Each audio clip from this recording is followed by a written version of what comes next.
Assalamualaikum warahmatullahi wabarakatuh. Kasugengan rahmat saha berkatipun Gusti Allah Subhanahu wa taala mugia tansah tumanduk ing sarira panjenengan sedaya. Sholawat saha salam katur dumateng junjungan kita sedaya inggih punika Nabi Agung Muhammad sallallahu alaihi wasallam ingkang tansah kita antu-antu syafaatipun wonten ing donya dumugi ing akhirat. Para rawuh ingkang minulya, keparenga kula Citra Irmanisa saking SMP Negeri 3 Boja badhe caos atur sapala ingkang gegayutan kalian marsudi luhuring budi lumantar unggah-ungguh basa Jawi tumrap generasi muda.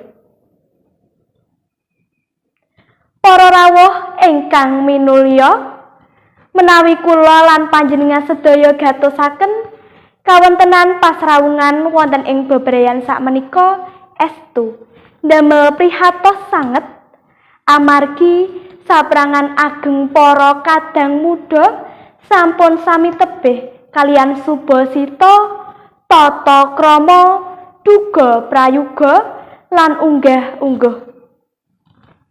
Sekedhik sanget ingkang purun matrapaken unggah-ungguh wonten ing padintenan. Langkung-langkung ngecakaken unda usukipun basa kanthi leres. Sejatosipun kathah ingkang sampun sami mangertosi kados pundi matrapaken unggah-ungguh basa Jawi wonten ing pigesangan saben dinten. Ananging sami lingsem anggenipun matrapaken amargi unggah-ungguh basa Jawi menika sampun dipun anggep katrok, kina, boten gaul lan desa. Wondene ngecakaken unda usukipun basa kanthi leres menika dipun anggep ngewet-eweti komunikasi sarta ngruwet-ngruweti penggalih.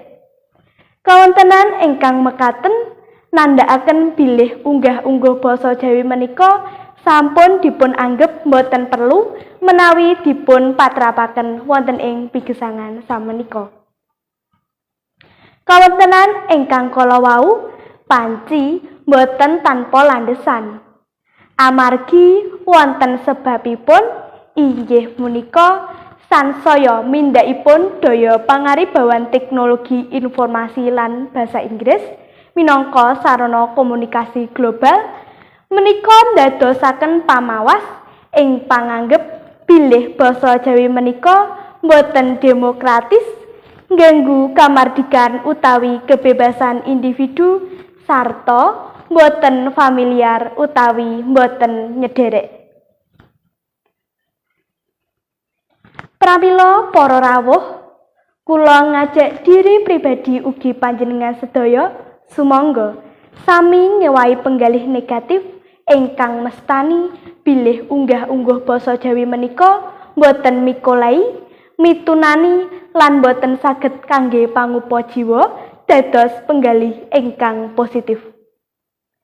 Ingkang libataken bilih unggah-ungguh basa Jawi menika saged mangun pribadi ingkang utami sarta saged kangge modal sosial wonten ing pasrawungan bebrayan ageng. Ngendikaning para winasis, kelakuan becik weh rahayuning raga ngedahaken kula kaliyan panjenengan sedaya nggadhahi unggah-ungguh ingkang sae. Kula kaliyan panjenengan sedaya badhe tansah manggihi basuki lan ugi badhe tansah nemahi karahayut. Minangka kadang muda, kula kaliyan panjenengan estu ngedahaken pasrawungan ing mulyan. Pramila kula kaliyan panjenengan kedah tansah nglaksanakaken unggah-ungguh wonten ing pundi kemawon. Cekap semanten atur kula mbok bilih wonten atur ingkang kirang ngernani wonten ing penggalih panjenengan kula nyuwun agunging pangaksami. Wabillahi taufik walhidayah. Wassalamualaikum warahmatullahi wabarakatuh.